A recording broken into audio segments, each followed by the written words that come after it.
Comece o dia bem informado com a equipe de jornalismo da Verde Vale FM. No ar, Jornal Verde Vale.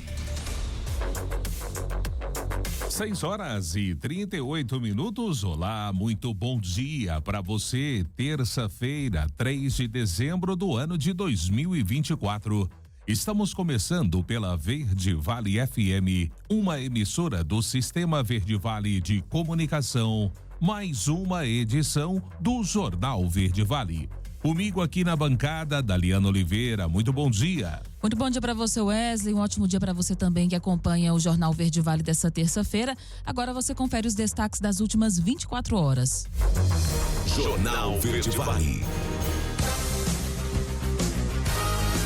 Liberação de emendas parlamentares deve facilitar a tramitação do corte de gastos no Congresso. A Anatel diz que operadoras já podem ativar o 5G standalone de alta velocidade em todo o Brasil. Justiça nega novo habeas corpus da defesa de Wilson Polara. PRF resgata mulher em surto psicótico com bebê de colo na BR-040 em Goiás. Acidente com viatura da Receita Federal deixa 2 mortos em Alexânia. Senado volta a discutir a PEC da privatização das praias. Senado pode votar também regulamentação da inteligência artificial nesta semana. Os detalhes destas e outras notícias você vai conferir a partir de agora, aqui no Jornal Verde Vale. A notícia em primeira mão. Jornal Verde Vale. Jornal Verde Vale. Verde Vale. Notícias do Brasil. 6h40. Uma ótima manhã de terça-feira para você. Sejam todos bem-vindos e bem-vindas a mais uma edição do Jornal Verde Vale. A decisão do ministro Flávio Dino, do Supremo Tribunal Federal, de liberar o retorno do pagamento das emendas parlamentares nesta segunda-feira, deve destravar a tramitação do pacote de corte de gastos no Congresso Nacional. As medidas para controlar os gastos públicos e garantir o respeito ao arcabouço fiscal nos próximos anos, anunciadas pelo ministro da Fazenda, Fernando Haddad, na última quinta-feira, dependem do aval do Legislativo. Na avaliação de governistas que participaram das negociações, a expectativa de liberação das emendas parlamentares pelo Supremo, suspensas desde agosto, era um fator importante para o andamento da proposta do Executivo. Para 2024, 49 bilhões de reais em emendas parlamentares foram autorizados e cerca de 23,3 bilhões de reais foram efetivamente pagos, inclusive considerando os chamados restos a pagar, emendas reservadas de anos anteriores. Ou seja, o governo terá 25 bilhões de reais para gastar somente no mês de dezembro. Portanto, em um único mês, o governo terá uma margem robusta de recursos para negociar com os parlamentares. O presidente da Câmara dos Deputados, Arthur Lira, afirmou nesta sexta-feira que deputados darão todo o esforço, celeridade e boa vontade para aprovar as medidas anunciadas pelo governo federal. E a principal faixa do 5G, conhecida como 5G Standalone, começou a operar em todo o território nacional nesta segunda-feira. As operadoras já podem ativar esse 5G puro em qualquer cidade do país, caso desejem. No entanto, mesmo com a faixa liberada, isso não significa que a tecnologia será imediatamente implementada em todas as cidades. O edital do leilão do 5G realizado em 2021 estabelece que as empresas devem ativar a tecnologia em todas as cidades até o final de 2029. Enquanto a velocidade do 4G no Brasil é de cerca de 19,8 Mbps, a do 5G pode alcançar velocidades entre 1 e 10 gigas, o que representa um aumento de 100 vezes ou mais em relação ao 4G. Na última terça-feira, a Agência Nacional de Telecomunicações e a entidade administradora da faixa anunciaram a conclusão do processo de limpeza do sinal utilizado pelo 5G aqui no Brasil. No Brasil, a faixa utilizada pelo 5G é a de 3,5 GHz, anteriormente ocupada por serviços de satélites e radiodifusão, como as antenas parabólicas. 6h42. Reunião do Mercosul nesta sexta-feira pode marcar a saída da Argentina do bloco. Vamos saber detalhes com o Jonathan Ferreira. Próxima reunião de chefes de Estado do Mercosul, que irá ocorrer na sexta-feira no Uruguai, deve ser marcada por um embate do presidente da Argentina, Javier Milei, com os demais membros do bloco. O governo argentino vai propor mudanças nas regras do Mercosul para permitir que cada um dos membros possa negociar acordo de livre comércio com qualquer país do mundo, sem precisar do aval do restante do grupo, que também conta com o Brasil, Uruguai, Paraguai e a Bolívia, que passou a integrar o bloco este ano. O professor de Direito Internacional da PUC de Campinas e da Unicamp, Luiz Renato Vedovato, destaca que o enfraquecimento das organizações internacionais tem sido uma tendência global. Existe um movimento que não é só da América do Sul, mas mundial, de enfraquecimento das organizações internacionais, especialmente centros de decisão coletiva, multilaterais. E está no âmbito desse grupo que tem chegado ao poder, tanto o Milley quanto o Trump nos Estados Unidos, está no sentido de diminuir a importância dessas negociações internacionais, porque ficam com menos amarras internacionais. A Argentina ameaça deixar o Mercosul caso a flexibilização não seja adotada. O professor Luiz Renato Vedovato afirmou que uma eventual saída do bloco seria pior para a Argentina do que para o Mercosul. A Argentina, isoladamente, tem pouca importância econômica no mundo. A ideia do Mercosul é fazer que os países possam negociar em conjunto internacionalmente. E é meio que intuitivo você imaginar que uma negociação que envolva vários países tem mais peso do que uma negociação que vai defender o interesse só de um país. A saída da Argentina pode ser ruim para o Mercosul, mas será péssima para a Argentina. Na reunião, o Mercosul espera avançar nas negociações e concluir o acordo comercial com a União Europeia. Esta será a primeira viagem internacional do presidente Luiz Inácio Lula da Silva desde que sofreu um acidente doméstico no Palácio da Alvorada em 19 de outubro. Agência Rádio Web, produção e reportagem, Jonathan Ferreira. Jornal Verde Vale. Notícias de Goiás. 6h45. A Justiça negou ontem o novo pedido de habeas corpus feito pela defesa do ex-secretário municipal de saúde de Goiânia, Wilson Polara. O pedido foi feito no domingo, mesma data que o ex-titular da pasta sentiu dores no peito e foi transferido da casa do albergado para uma unidade de saúde. A própria defesa confirmou a negativa. Em entrevista recente, o advogado do investigado, Thiago Pérez, disse que teme pela vida do cliente, caso a manutenção da prisão temporária persista. O pedido de conversão para domiciliar, feito na sexta-feira, também foi negado. Por outro lado, no último sábado, o Ministério Público goiano confirmou que conseguiu a prorrogação da prisão temporária do ex-secretário de Saúde de Goiânia por mais 5 dias. O processo corre em segredo de justiça e o órgão não informou os detalhes, como a data do aceite do pedido ou até quando foi mantido o cárcere. Polara segue internado na UTI do Hospital Rui Azeredo, em Goiânia. E a Polícia Rodoviária Federal resgatou uma mulher que estava em surto psicótico na BR-040 no distrito do Jardim Ingá, em Lusiânia, e carregava o seu filho, um bebê de colo. A ocorrência foi na manhã desta segunda-feira. Conforme a polícia, a mulher colocava em risco a própria vida e a da criança ao atravessar a rodovia de forma descontrolada. A ação contou com o apoio de 2 viaturas da Força Nacional. Após receber a informação sobre o caso, os policiais foram ao local e conseguiram retirar a criança do colo da mãe. A mulher, que estava agressiva, precisou ser contida. Após garantir a segurança da criança e da mãe, eles colocaram a mulher na viatura para impedir qualquer incidente. Ela e o bebê foram levados para a unidade de pronto atendimento de Jardim Ingá. O Serviço de Atendimento Móvel de Urgência, o SAMU, foi acionado e acompanhou a equipe até a UPA. No local, a mãe recebeu atendimento médico e o bebê foi entregue com segurança à assistência social. A identidade da mulher e outros detalhes não foram repassados pela PRF. A equipe de transição de Sandro Mabel discute Procuradoria do Município e a agência reguladora. Os detalhes é com Eliara Sala. As equipes de transição de governo de Goiânia se reuniram nesta segunda-feira para mais uma reunião com representantes das pastas da administração municipal. A reunião, que durou mais de 2 horas, tratou de temas relacionados à Secretaria Municipal de Desenvolvimento e Economia Criativa, Controladoria Geral do Município, Procuradoria Geral do Município e PROCON. A todo momento, o prefeito eleito Sandro Mabel fazia perguntas e tirava as dúvidas sobre cada um dos pontos que eram apresentados pelos servidores. Pedia também os documentos, os slides apresentados e o contato de todos. Nesta segunda-feira, Mabel chegou a falar para os servidores da Agência Reguladora de Goiânia que pretende fazer uma visita para entender melhor os pontos apresentados. Para o prefeito eleito, essas reuniões já têm sido uma forma de apresentar o modelo em que ele pretende gerir a cidade nos próximos 4 anos.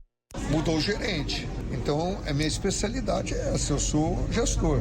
Então a gente tem que entender, tem que saber perguntar e a minha curiosidade é muito grande, principalmente em lugares que tem condição de nós desenvolvermos mais a cidade, desenvolvermos aí condições para fazermos um serviço melhor. Então isso tem sido muito bom. No final da reunião, coube ao ex-deputado Euler Moraes cobrar da equipe de transição da Prefeitura contratos de veículos e combustíveis da SEMAD e a relação de obras de cada pasta que poderiam ser inauguradas nos próximos 100 dias. Segundo o deputado, esses documentos já são para planejar os primeiros 3 meses da futura administração. O secretário de governo, Jovair Arantes, mais uma vez esteve presente na reunião e reforçou o convite para que todos se encontrem na próxima segunda-feira, durante toda a tarde, para tratar da Comurg. Jovair Arantes ainda descartou que existam dificuldades entre as equipes para ter acesso aos documentos. Nenhuma dificuldade, até porque os documentos que são pedidos, foram pedidos até agora, estão todos no SEI. SEI é uma instituição interna, né, da Prefeitura que coloca todas as ações da Prefeitura com relação a pedidos externos dentro do SEI para que possa ser oficializado. Então, nós não temos tido nenhuma dificuldade. Nesta terça-feira, mais uma reunião está marcada para tratar sobre a Secretaria de Comunicação, Secretaria Municipal de Inovação, Ciência e Tecnologia, Secretaria Municipal de Cultura, Secretaria Municipal dos Esportes e a Agência Municipal de Turismo, Eventos e Lazer, a AGETU. Eliara Salas, CBN Goiânia. Jornal Verde Vale. Esportes.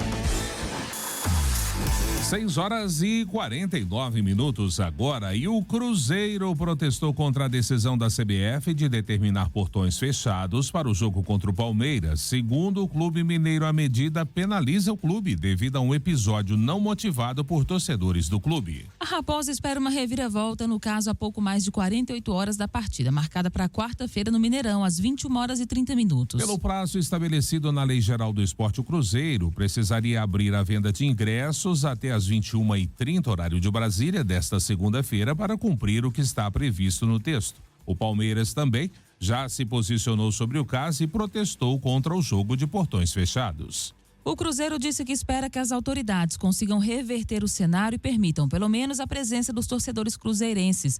É o mesmo desejo do governo de Minas, que prometeu judicializar o caso.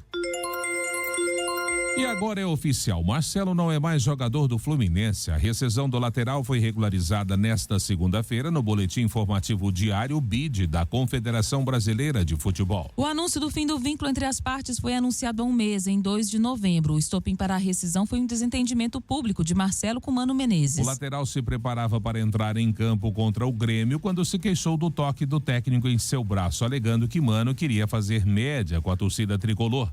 O treinador, por sua vez, se limitou a dizer que ouviu algo que não gostou. O episódio foi apenas a gota d'água em uma relação que já era ruim nos bastidores. No dia seguinte à partida no Maracanã, houve reuniões do CT Carlos Castilho para debater a rescisão. Tudo foi resolvido em menos de 24 horas. Jornal Verde Vale.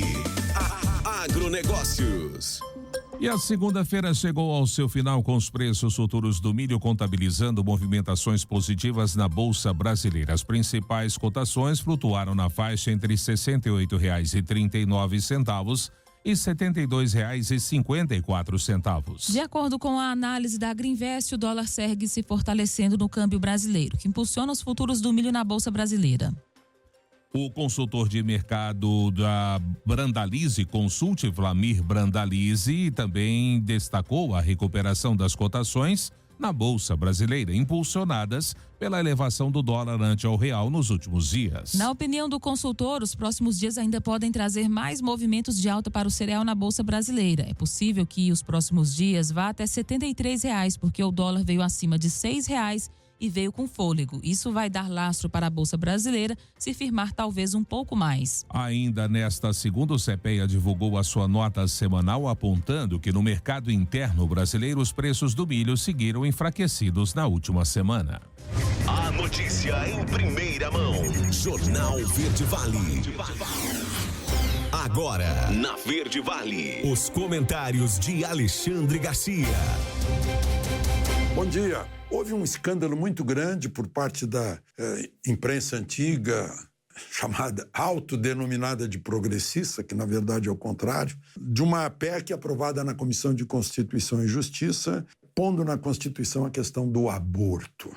Sabem por quê? Porque o artigo 5º da Constituição, que é uma cláusula pétrea da Constituição, só uma nova Constituinte pode alterar, direitos e garantias fundamentais, garante a inviolabilidade do direito à vida. Aí no Código Civil, no 2º artigo do Código Civil, está lá escrito que a lei põe a salvo desde a concepção os direitos do nascituro. Quer dizer, no momento em que o esperma entrou no óvulo e aconteceu a fertilização, a partir dali, a pessoa que está sendo gerada já tem direitos civis, que vão eclodir no nascimento. Vai ganhar nome, mas os direitos já estão garantidos. Tanto é que no Código de Processo Civil, artigo 650, veja só o que está escrito. Se houver a morte de alguém, deixando herança, e tiver a mulher dele grávida, desde o primeiro dia, está escrito lá.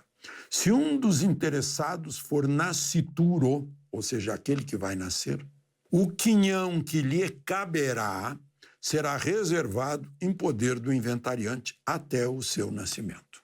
Vejam só a força do direito brasileiro protegendo aquele que vai nascer.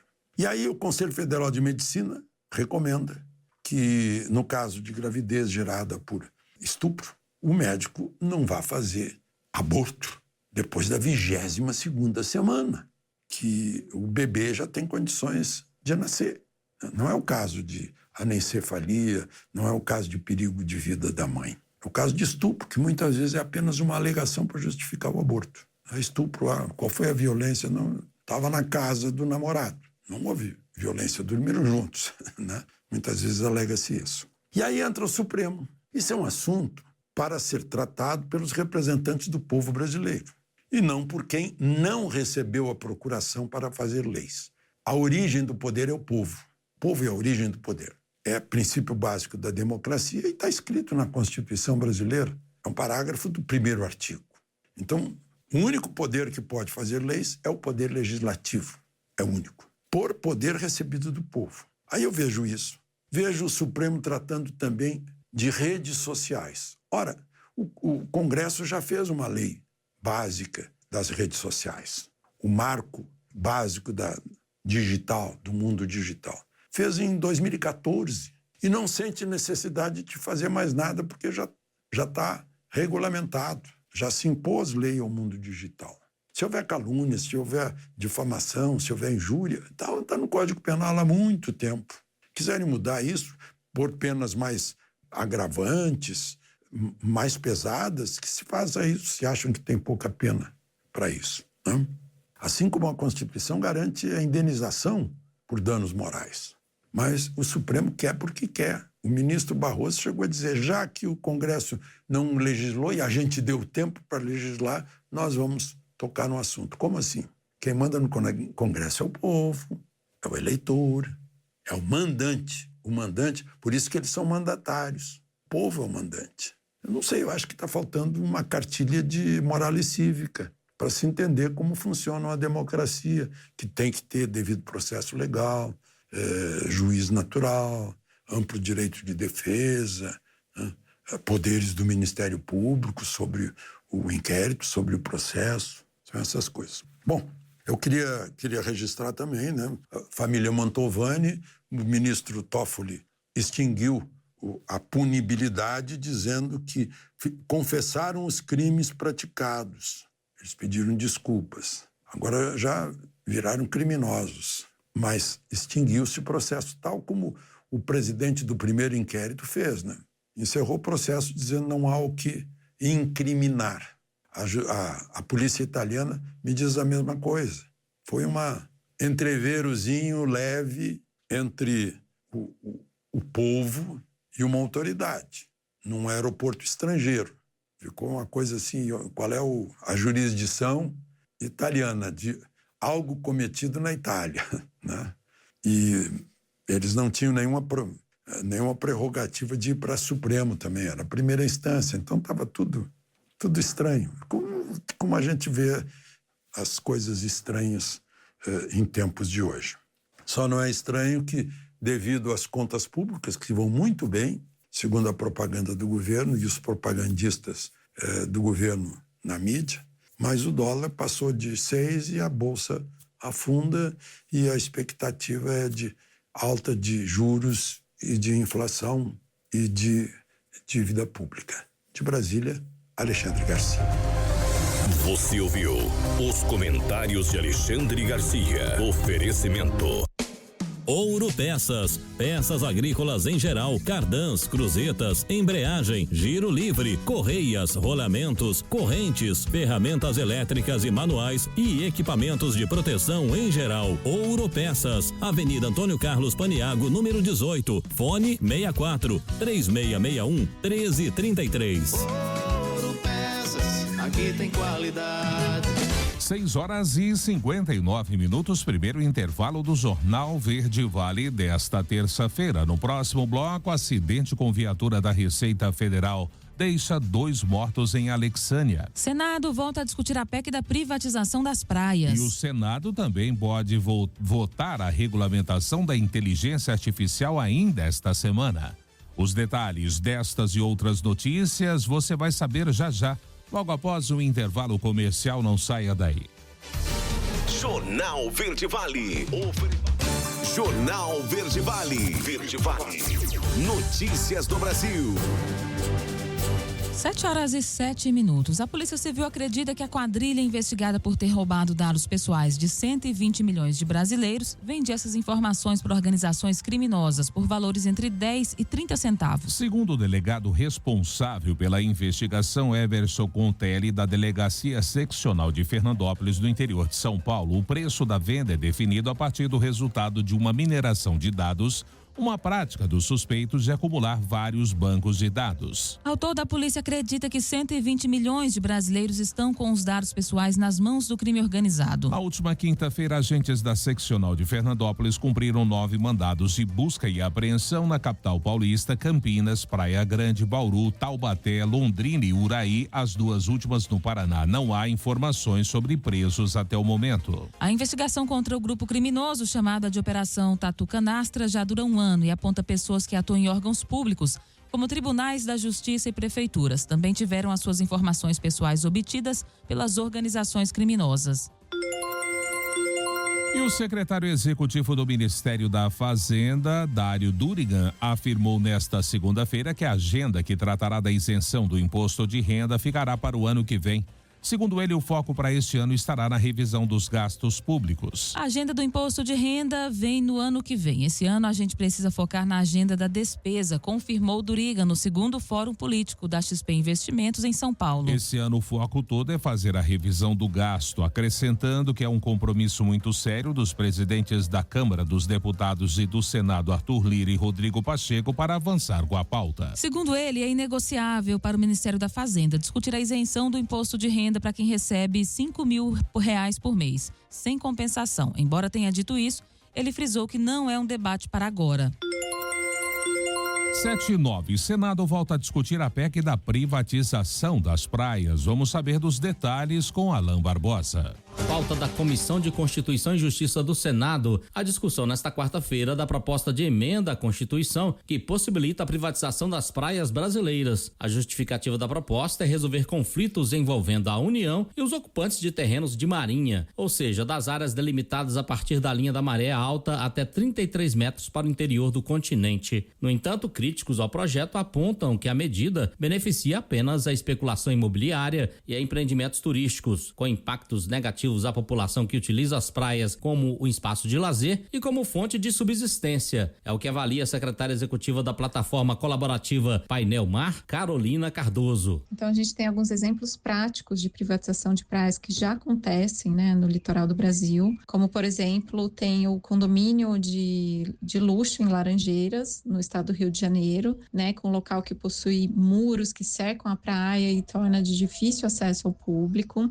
Tem também o condomínio em Boipeba, que é uma ilha na Bahia e é um destino turístico muito procurado, mas também enfrenta processo de ocupação privada. A proposta pode, então, né, ainda forçar comunidades tradicionais a deixarem as suas terras devido à instalação de grandes empreendimentos do setor turístico. Essas comunidades já enfrentam graves ameaças devido à especulação imobiliária e à privatização dos espaços, né, onde exercem suas atividades. Pode, então, agravar, sim, conflitos, gerando remoções forçadas, insegurança alimentar, adoecimento, entre outros impactos socioeconômicos para essa população. Carolina Cardoso explica que quando os terrenos da Marinha foram criados, em 1946, havia um forte apelo à segurança nacional, mas hoje a preocupação deveria ser com a biodiversidade, com os ecossistemas e também com os efeitos das mudanças climáticas. E a depender da localidade, né, da costa, essas áreas podem ser ainda caracterizadas como áreas de costão rochosos, dunas, estuários, lagunas, manguezais, marismas, praias, restingas. A conservação, então, desses espaços se torna essencial para o combate às mudanças climáticas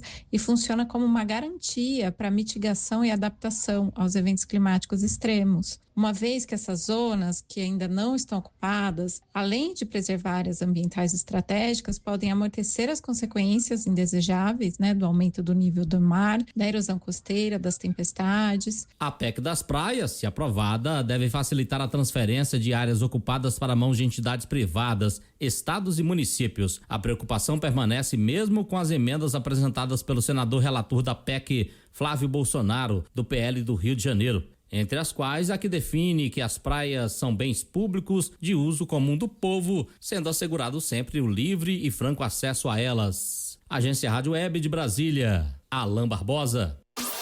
Jornal Verde Vale. Notícias de Goiás. 7h12. O motorista e o passageiro de uma viatura caracterizada da Receita Federal morreram na tarde desta segunda-feira após um acidente na BR-060 em Alexânia. O terceiro ocupante do veículo em que eles estavam, o modelo Blazer, também ficou ferido e foi encaminhado em estado grave para um hospital em Anápolis. De acordo com a concessionária que administra a rodovia, a viatura, por meios ainda desconhecidos, invadiu a pista contrária e bateu de frente com um caminhão. A pista estava molhada no momento da colisão. O motorista do caminhão nada sofreu. A Receita Federal ainda não informou, aliás, as identidades e funções das duas vítimas fatais. Essa informação está sendo atualizada na manhã de hoje. A Polícia Civil de Goiás concluiu a investigação sobre a morte do advogado Cássio Bruno Barroso, de 48 anos, executado a tiros na porta do seu escritório em Rio Verde, aqui no sudoeste do estado. Segundo o delegado Adelson Cadeio, o mandante do crime e a vítima disputavam judicialmente uma fazenda avaliada em cerca de 100 bilhões de reais. A propriedade havia sido adquirida pela vítima, mas era ocupada ilegalmente pelo suspeito desde 2006. De acordo com o delegado, ao todo 8 pessoas participaram do planejamento e execução do homicídio. Todas já foram identificadas e tiveram seus mandados de prisão cumpridos. O delegado explicou que a vítima entrou com uma ação de reintegração de posse em 2018. A fazenda está localizada no Mato Grosso. Além do homicídio de Cássio Bruno, a investigação revelou que o grupo planejava um ataque contra outro advogado envolvido na mesma ação judicial. A Polícia Civil informou que os bens do mandante dos executores foram sequestrados e há possibilidade de reparação de prejuízos financeiros às vítimas. O delegado Adelson afirmou que Mário Ferrari teria contratado os executores após ameaçar o advogado meses antes. A investigação apontou que o mandante também tentou falsificar documentos no processo de reintegração de posse. Segundo o delegado Mário Ferrari, utilizava um esquema para manter a segurança armada na fazenda. Ele foi preso em casa. E o Detran lança operação contra desmanche irregular de veículos. Vamos saber dessas ações e dessa operação com a Ana Cleuma. O Departamento Estadual de Trânsito realizou um curso de capacitação para 55 servidores. O objetivo é que os formandos consigam identificar e combater o comércio ilegal de desmanche de veículos. Participaram da formação policiais civis e militares, bombeiros, peritos criminais e agentes do Detran de Goiás e do Distrito Federal. O curso ocorreu em parceria com o Sindicato da Indústria da Reparação de Veículos e Acessórios do Estado de Goiás. As aulas foram em uma escola de mecânica de automóveis. A ideia era simular ações como a identificação de peças de origem irregular. O presidente do Departamento Estadual de Trânsito, o delegado Valdir, falou que agora os formandos vão colocar em prática o que aprenderam em uma nova operação. Os alunos vão até as lojas de montagem e desmontagem de veículos para identificar a origem das peças. Nessa semana a gente vai ter início de levantamento aqui em Goiânia. Então a nossa fiscalização, esse grupo formado irá para Canaã, irá atuar em toda Goiânia para poder cumprir aquele desafio que sempre houve no estado de Goiás, a Canaã. A ação deve ocorrer em parceria com a Polícia Militar, por meio da Delegacia Estadual de Repressão a Furtos e Roubos de Veículos Automotores. Outra ação é fazer com que lojas que foram fechadas deixem de funcionar, isso por meio de ofício. Outra ação do Departamento de Trânsito foi reduzir de 54 para 9 o número de documentos temporários exigidos para as lojas. Durante um ano, foi feito um levantamento em todo o estado, que constatou 312 empresas de desmontagem em todo o estado. Segundo o delegado Valdir, o objetivo das ações é evitar a concorrência desleal. Não podemos manter aquele empresário que continua recebendo, ele faz uma concorrência desleal com aquele empresário que está todo regular, que paga, que tem inscrição estadual, municipal, que paga impostos, que tem empregados. Então a gente quer separar o bom empresário do mau empresário. Empresas de autopeças e desmonte têm que estar credenciadas no Detran Goiás. Ana Clelma, CBN Goiânia. Jornal Verde Vale. Esportes. 7h17. A votação do impeachment de Augusto Melo foi adiada. Na noite desta segunda-feira, o presidente do Corinthians conseguiu liminar na Justiça de São Paulo e o Conselho Deliberativo adiou a reunião que decidiria o futuro do dirigente no cargo. Ainda nesta segunda, Augusto Melo teve uma primeira liminar negada pela Justiça de São Paulo. O segundo pedido do presidente foi acatado e a decisão judicial saiu por volta das 19 horas, quando o Conselho já estava reunido no Parque São Jorge. O presidente do Conselho Deliberativo, Romeu Tuma Júnior, acatou a decisão judicial e anunciou o adiamento da votação do processo de impeachment. O Conselho voltará a se reunir na próxima segunda-feira para discutir o orçamento do clube. Uma nova data para a votação deve ser anunciada em breve. E o Mundial de Clubes da FIFA terá os grupos conhecidos nesta próxima quinta-feira, às 15 horas, horário de Brasília, em Miami, nos Estados Unidos. Dos 8 clubes que serão cabeças de chave, 3 são do futebol brasileiro. Nesta segunda-feira, a FIFA divulgou os potes do torneio. Flamengo, Palmeiras e Fluminense são do pote 1, enquanto o Botafogo, atual campeão da Libertadores, figura no 3. O Super Mundial de Clubes será disputado de 15 de junho do ano que vem, terminando no dia 13 de julho. Além disso, serão 12 estádios em 11 cidades sede dos Estados Unidos. A passagem de Gabigol pelo Flamengo está chegando ao fim. No entanto, mesmo vivendo momentos finais pelo rubro-negro, camisa 99 deve ficar fora do confronto contra o Criciúma nesta quarta-feira, pela 37ª rodada do Brasileirão. O atacante não deve ser relacionado para o confronto no estádio Heriberto Rilse por opção para ser preservado para o confronto da última rodada contra o Vitória no Maracanã. Gabigol está pendurado com 2 cartões amarelos e um possível terceiro cartão contra o time de Santa Catarina o tiraria do jogo de despedida no dia 8 de dezembro. Vale destacar que o último jogo de Gabigol pelo Flamengo terá uma série de homenagens ao atacante. Jornal Verde Vale. Agronegócios.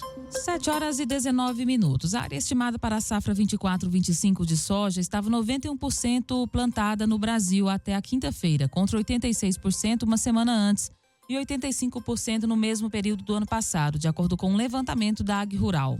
Embora 91% plantados no país seja o percentual mais alto para essa época do ano desde 2018, o plantio perdeu um pouco de fôlego no Rio Grande do Sul devido à falta de chuva. Em pontos do leste de Mato Grosso e do Triângulo Mineiro, quem tornou os trabalhos mais lentos foi o excesso de umidade. De um modo geral, porém, o plantio caminha sem maiores problemas nos estados que ainda têm máquinas em campo e as lavouras têm ótimo potencial produtivo na maior parte do país. No Paraná, chuvas muito bem-vindas levaram alívio aos produtores do oeste e do norte a partir da quinta-feira. A expectativa é de recuperação das áreas que vinham sofrendo com a irregularidade das precipitações, já que há mais chuva nas previsões. Mas o problema persiste no sul do Mato Grosso do Sul, onde um padrão mais seco e quente ainda predomina. Jornal Verde Vale. Verde Vale. Notícias do Brasil. 7h20. Dados do Itamaraty mostraram que mais de 1.500 brasileiras foram a consulados registrar denúncias de violência doméstica ou de gênero em 2023. Quando têm filhos com o agressor e voltam ao Brasil para se proteger, elas ainda correm o risco de serem acusadas de sequestro internacional. A senadora Zenaide Maia articula uma solução com o governo para construir saídas a esse contexto tão sensível e atravessado por variáveis como acordos internacionais já assinados pelo Brasil e relações diplomáticas. E o Senado Federal pode votar a regulamentação da inteligência artificial ainda esta semana. Vamos saber dos detalhes dessa votação com Yuri Hudson. A comissão temporária do Senado que discute a regulamentação da inteligência artificial no Brasil marcou para a próxima semana a votação do relatório final da proposta. Essa decisão foi tomada após o relator, senador Eduardo Gomes, do PL, apresentar uma nova versão do texto nesta quinta-feira. O relator defende que este novo parecer equilibra a proteção dos direitos fundamentais e o incentivo ao desenvolvimento tecnológico. Ele frisou ainda que essa regulamentação da inteligência artificial precisará ser revisada ao longo do tempo, acompanhando as inovações tecnológicas. Estamos aqui enfrentando o chamado dilema de Collingwood. Regular cedo demais pode sufocar a inovação, mas regular tarde demais pode permitir prejuízos irreparáveis. A IA tem um potencial inovador imenso, capaz de impulsionar nosso desenvolvimento econômico e social.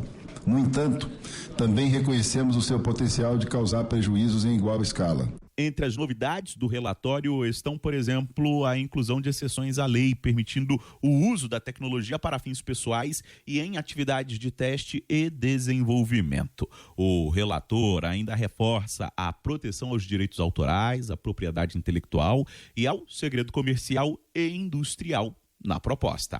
O critério de avaliação não se baseará apenas na escala de uso, mas considerará também a proteção de direitos fundamentais, que compreende a complexidade dos impactos sociais da inteligência artificial. Esse projeto foi apresentado no ano passado pelo presidente do Senado Federal, Rodrigo Pacheco, com base em um anteprojeto de uma comissão de juristas. A expectativa de Pacheco é que o texto seja votado ainda neste ano. Agência Rádio Web de Brasília, Yuri Hudson. 7h23, último intervalo do Jornal Verde Vale desta terça-feira. No próximo bloco, projeto que legaliza cassinos, bingos e jogo do bicho pode ser votado nesta quarta-feira. Banco Central pode manter juros elevados por mais tempo. E claro, também espaço para as nossas notícias locais. Não saia daí, a gente volta já, trazendo tudo em detalhes para você. Jornal Verde Vale. Jornal Verde Vale. Verde Vale. Notícias do Brasil. 7h32, já estamos de volta com o Jornal Verde Vale desta terça-feira. Olha, o Senado Federal pretende votar nesta quarta-feira o projeto de lei dos cassinos, que tem como proposta legalizar diversas modalidades de jogos de azar, incluindo bingos, apostas em cavalos e cassinos, além de regulamentar o jogo do bicho. A medida põe fim à proibição estabelecida por uma lei de 1946 e revoga partes da lei de contravenções penais. Com aprovação apertada na Comissão de Constituição e Justiça em junho desse ano, a proposta enfrentou resistência e adiamentos. Segundo o relator, senador Irajá, do PSD do Tocantins, a pausa estratégica foi necessária para angariar apoio suficiente antes da votação no plenário. Questões relacionadas ao impacto das bets, como o endividamento da população e o uso irregular para lavagem de dinheiro, também contaminaram as discussões. O texto original do projeto foi apresentado em 1991, quando o então deputado Renato Viana, na época do MDB do Rio de Janeiro, o apresentou com foco na legalização do jogo do bicho. Desde então, sofreu diversas alterações, expandindo-se para o que é hoje o chamado Marco Regulatório dos Jogos no Brasil. Após a aprovação na Câmara em 2022, a proposta chegou ao Senado e agora pode seguir para a sanção ou veto presidencial. E o futuro presidente do Banco Central, Gabriel Galípolo, trouxe à tona discussões acerca da direção da política monetária brasileira durante um evento promovido pela XP nesta segunda-feira. Galípolo sugeriu que a instituição pode adotar uma postura mais contracionista, indicando que a taxa básica de juros pode se manter elevada por um período mais extenso. De acordo com o economista, tal abordagem se justifica pelo cenário econômico mais dinâmico do que o previsto, combinado com uma desvalorização da moeda.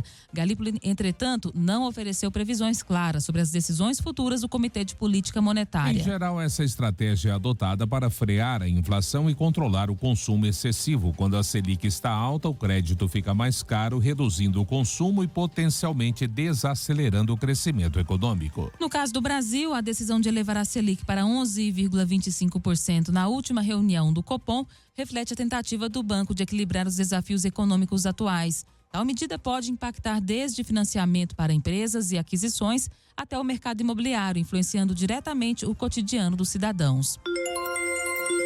Abono salarial do PIS/PASEP pode ter novas regras a partir do ano que vem. Vamos saber quais são com a Milena Abreu. O pagamento do abono salarial do PIS e do PASEP deve ter novas regras a partir do ano que vem. Mudanças no benefício foram incluídas no pacote de ajuste fiscal recém-anunciado pelo governo federal. A ideia é limitar o pagamento do abono a partir do ano que vem a trabalhadores com renda de até R$ 2.640, em vez dos atuais R$ 2.824.